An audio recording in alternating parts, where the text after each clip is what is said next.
넌 내려오라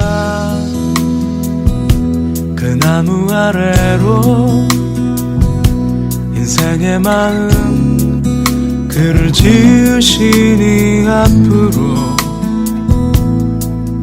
오래 외로웠던 너의 지난 삶에서 나와 넌 내려오라 넌 내려오라 내게로 오라. 오늘 하나님께서 우리에게 주시는 말씀은 누가복음 4장 40절부터 44절까지 말씀을 교독하도록 하겠습니다.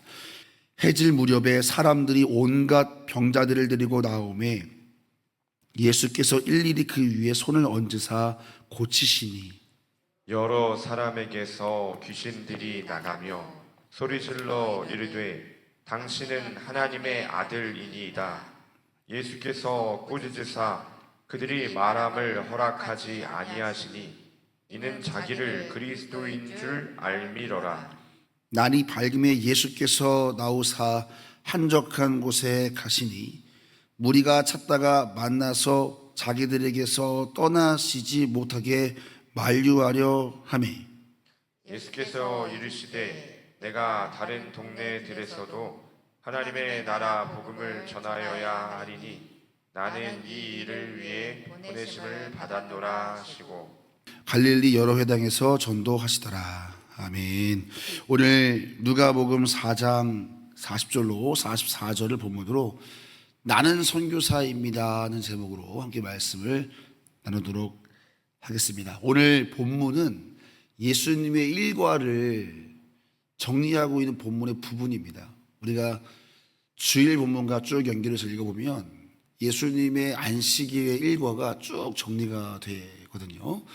자, 한번 여러분 38절 한번 보시기 바랍니다. 38절 앞에 보시면 31절부터 보시면 31절에 갈릴리 가버나움 동네에 내려오사 안식일에 가르치셨다. 안식일에 가르치시니 사람들이 권위 있는 자와 같은 그 메시지의 은혜를 받잖아요. 그리고 귀신 들린 자를 고치시죠. 그리고 나서 38절에 회당에서 나와서 시몬 베드로 장모의 집에 방문해서 신방하셔서 그 장모의 중한 열병을 고치시는 장면이 쭉 이어집니다. 그리고 오늘 본문은 그 시몬 베드로 장모의 집에서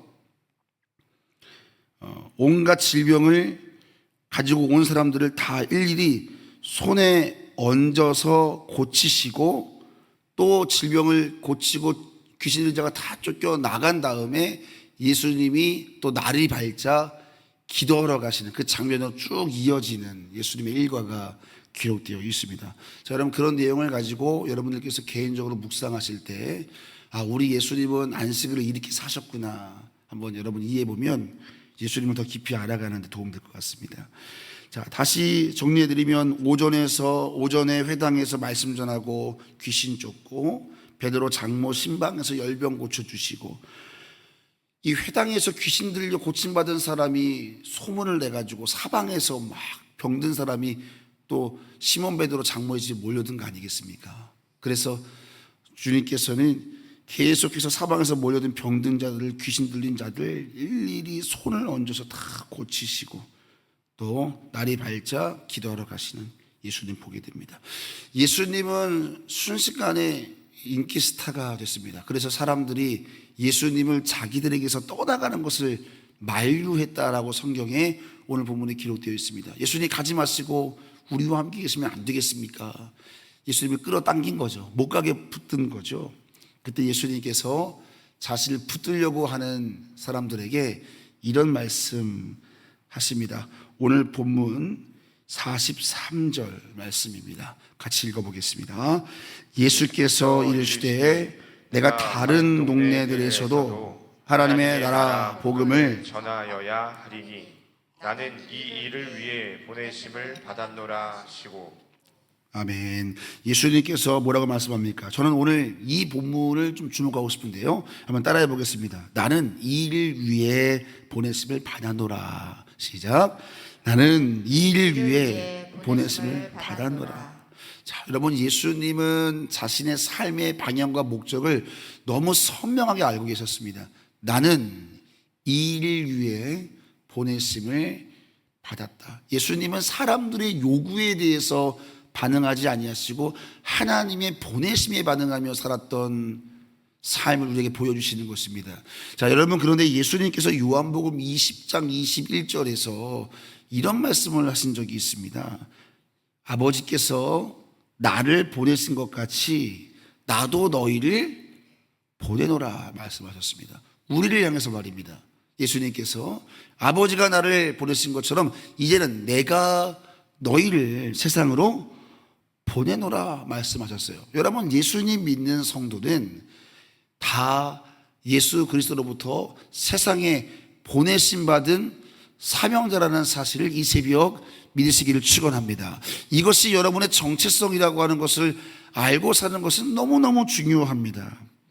성도는 영혼 구원이라고 하는 사명을 위해서 가정과 직장과 학교와 세상 한복판으로 보냄받은 선교사들입니다. 우리는 사실 선교사입니다, 여러분. 우리의 정체성을 잊지 마시기를 예수님의 이름으로 축원합니다.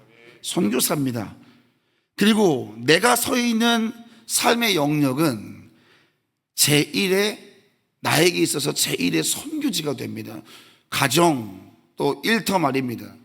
바로 그것이 여러분의 보냄받은 선교지입니다. 여러분, 선교지 가보셨습니까? 단기 선교를 줄곧 가게 되는데요, 선교지를 가게 되면 그야말로 선교사가 됩니다. 아주 작은 것 하나까지 얼마나 신경 쓰이는지 모릅니다.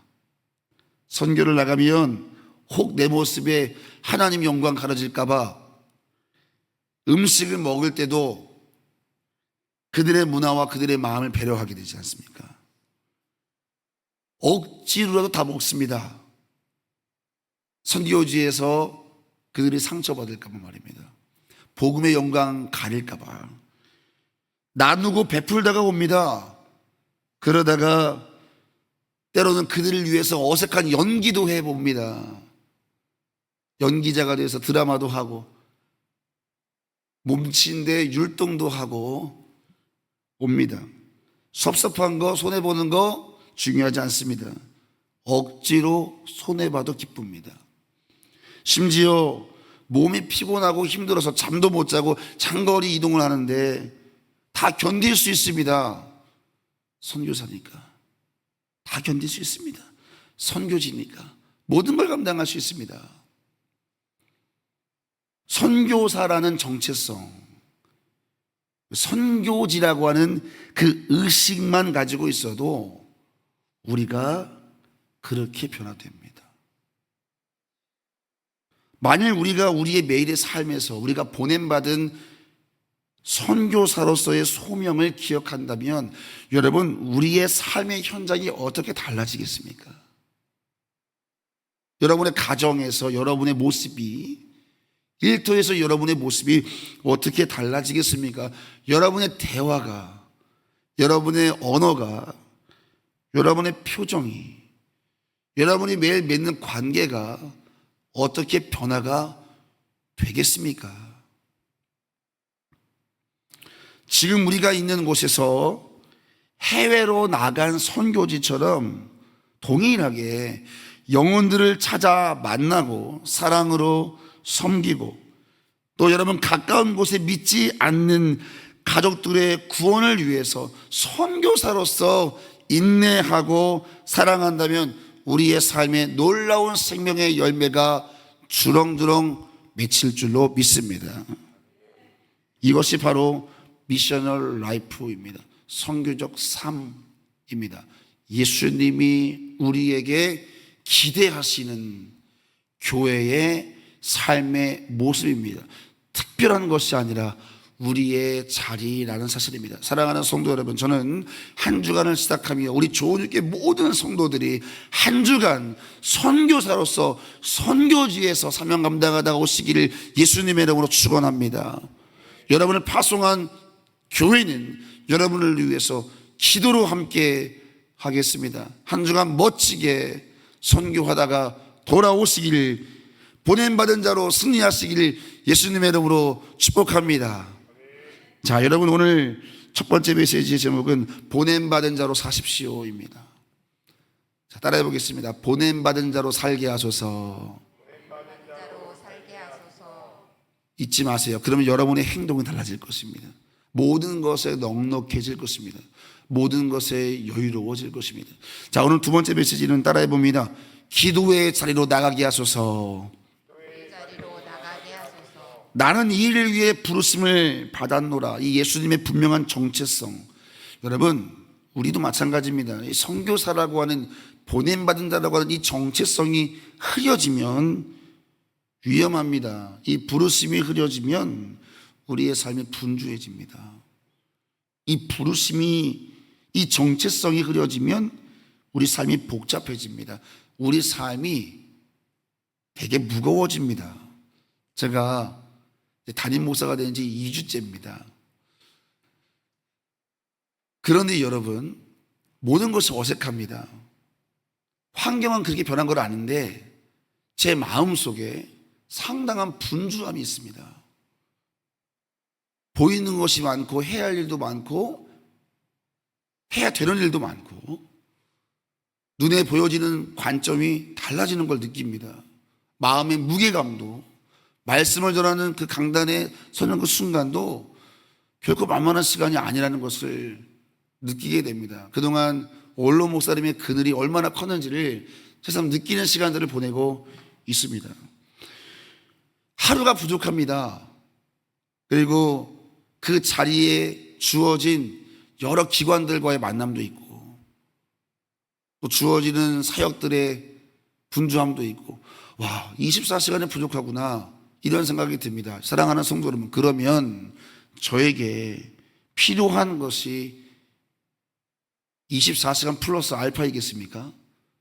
더 많은 시간이 저에게 필요하겠습니까? 정말 그것이 제가 주어진 사명을 잘 이루는 지혜이겠습니까? 24시간 이상 주어지지 않습니다, 여러분. 저에게 진짜 필요한 건 더 많은 시간이 아닙니다. 진짜 집중해야 될 가치를 더 선명히 하는 겁니다. 내가 무엇에 더 집중해야 되는가? 이 정체성과 이 가치의 선명함이 명료해질수록 저는 시간의 넉넉함을 누릴 수 있게 되는 것이죠. 진짜 집중해야 될 것과 내가 놓아야 될 것을 분별할 수 있는 분별력은 내가 부름받은 자리의 정체성에 대한 인식에서 오는 거예요. 나는 이 일을 위해 보냈음을 받았노라. 그래서 예수님은 영혼들과 함께하는 시간을 절대적으로 투자하신 것을 우리가 볼 수 있습니다. 사랑하는 성도 여러분, 우리에게 그래서 절대적으로 필요한 시간이 있다면 24시간은 정해 있는 것이니까요. 절대적으로 필요한 시간이 있다면 그 24시간을 효율적으로 만들어내는 주님 앞에 엎드려 나의 정체성을 분명히 하는 하루의 첫 시간이라는 사실을 믿으시기를 축원합니다. 42절 보시기 바랍니다. 42절 읽습니다. 날이 밝음에 예수께서 나오사 한적한 곳에 가셨다. 항상 예수님이 한적한 곳 가십니다. 이것은 예수님의 기도 습관을 말하는 것입니다. 날이 밝음에 라고 되어 있습니다. 온갖 병자 고치면서 예수님 날이 밝았습니다. 잠깐 쉼을 가질 수 있었을까 모르겠습니다. 어쨌든 날이 밝자마자 또다시 하루를 시작해야 되는 그 시점에 예수님은 그냥 하루를 맞이하지 않고 그 하루의 가장 중요한 시간, 나의 초점을 하나님께 맞추는 시간을 포기하지 않더라는 것을 우리는 주목해야 됩니다. 바로 이 시간. 여러분, 이것이 얼마나 중요한 시간인가. 오늘 하루 세상에 반응하기보다 하나님 앞에서 보내신 자 앞에서, 나를 파송하신 분 앞에서 그분과 대화하는 이 시간이 오늘 이 선교지라는 삶의 자리에서 살아가는 여러분들에게는 절대적으로 중요한 시간이라는 것입니다. 사랑하는 성도 여러분, 분주한 삶을 제대로 살기 위해서, 효율적으로 살기 위해서 필요한 것 따라합니다. 초점. 이것을 누구보다 잘 아셨기 때문에 예수님은 기도의 자리에서 영적인 초점을 늘 조율하셨습니다. 예수님이 그렇게 하셨습니다. 여러분, 우리 겸손해야 됩니다. 예수님도 그렇게 하셨습니다. 나를 보내신 하나님과 깊은 교제를 통해서 나의 부르심을 분명히 하니까 진짜 중요한 게 무엇인지 보여지는 겁니다. 기도의 자리를 놓치지 않는 지혜자 되시기를 예수님의 이름으로 축원합니다. 오늘 말씀을 정리하면서 여러분 40절을 보십시오. 저는 오늘 두 가지를 말씀을 드렸잖아요. 보냄받은 자로 사십시오. 기도 자리로 나가십시오. 자, 그리고 오늘 마지막 결론부인데요, 40절을 우리 한번 읽어보겠습니다. 해질 무렵에 사람들이 온갖 병자들을 데리고 나오매 예수께서 일일이 그 위에 손을 얹으사 고치셨다. 좀 주목되는 대목이죠. 일일이 그 위에 손을 얹어서 고치셨다. 예수님의 그 따뜻한 마음이 느껴지는 그런 본문입니다. 그냥 말씀으로 고칠 수도 있는데 일일이 다 오는 사람마다 다 말입니다. 얼마나 많이 왔겠어요? 여러분, 이게 쉽지 않아요. 저도 집회 가서 기도하잖아요. 쉽지 않습니다. 여러분, 전체를 기도해 준다는 것은 만만한 일이 아닙니다. 예수님도 그냥 대충 찍고 넘어가셨겠어요? 그렇지 않죠. 넌 이름이 뭐니? 어떤 고통을 경험하고 있니? 다 일일이 안수해 주시고 고쳐주신 거죠. 여러분, 이것을 어떤 사람은 비효율적인 사역이라고 말할 수도 있겠습니다. 아니, 굳이 저렇게 사역을 해야 돼? 어떻게 일일이 다 해? 그러니까 나를 세지, 이렇게 말할 수도 있겠습니다. 그런데 여러분, 만일 우리가 지금 선교를 나갔다고 생각해 보십시오. 여러분이 선교지에서 아침 새벽 예배에 이 본문을 읽었다면, 오늘 여러분들이 어떤 나라에서 단기 선교를 하고 있는데 아침 큐티에 이 본문이 나왔습니다. 일일이 손을 얹으사 고치셨다. 이 본문을 봤다면 여러분들에게 과연 이 본문이 비효율적이라고 보였을까요? 아니요. 엄청난 감동으로 왔을 겁니다. 맞아, 이거야. 성경은 내가 누구인지를 분명히 알면 다시 보입니다. 사랑하는 성도 여러분, 저는 오늘 예수께서 일일이 손을 얹으사 고치셨다는 이 말씀이 여러분들에게 비효율이 아니라 지극히 효율적인 사역의 현장으로 보여지기를 예수님의 이름으로 축원합니다. 나는 이 일을 위해 보내심을 받았다는 걸 분명히 하시기 때문에 예수님은 일일이 손을 얹는 그 시간이 그 어떤 시간보다 소중했고, 그 시간을 다른 시간을 포기해서라도 그 시간을 포기할 수 없었던 시간이었다면, 오늘 한 주간을 향해 나아가는 사랑하는 성도 여러분, 한 주간 여러분의 삶 속에 비효율적으로 보여지는 순간들이 있을 겁니다. 그러나 주님 주신 감동 따라 순종해 보는 우리가 되기를 예수님의 이름으로 축원합니다. 주님이 주시는 감동 따라서 비효율적에 보일 수 있어요, 그런 감동은. 그런데 내가 이를 위해 보내심을 받은 것을 안다면 우리는 때로 사랑의 바보였던 예수님처럼 우리도 살게 될 거예요. 우리 한 주간 그렇게 보내심 받은 자로서 선교사로 선교지에서 승리하다가 다시 만나는 우리가 되기를 예수님의 이름으로 축원합니다. 우리 함께 이 시간 말씀을 붙잡고 기도할 때 다시 한번 우리의 정체성을 분명히 했으면 좋겠어요. 여러분, 우리 선교사예요. 그리고 우리가 살아가는 현장이 선교지예요. 우리 하나님의 영광 가리면 안 돼요. 우리의 언어, 우리의 표정, 오늘 우리의 모든 만남들 오늘 다 복음을 위해 쓰여야 돼요. 하나님, 오늘 내 삶을 그렇게 쓰임받게 하여 주시옵소서. 우리 함께 이 시간 주여 일창하시고 기도하며 나아갑니다. 주여. 존귀하신 아버지 하나님, 보냄받은 선교사로서의 삶을 다시 감당할 수 있도록 우리의 마음을 붙잡아 주시옵소서. 하나님, 하루하루를 살아갈 때 하나님, 오늘 내가 어디를 가길 원하십니까? 하나님, 나를 오늘 어디로 보내십니까? 나를 보내신 그분 앞에 다시 한번 질문하고 그렇게 주님의 마음을 받아 움직일 때 우리의 삶은 하나님 보실 때 가장 밀도 있는 삶, 가장 잘 사는 하루를 살아내는 예배자가 될 것입니다. 하나님, 선교지에서 아침 묵상을 하고 하루를 살아낼 때 얼마나 우리가 긴장하며 살아갑니까? 우리 하루하루를 그렇게 살기를 간절히 기대하고 소망합니다.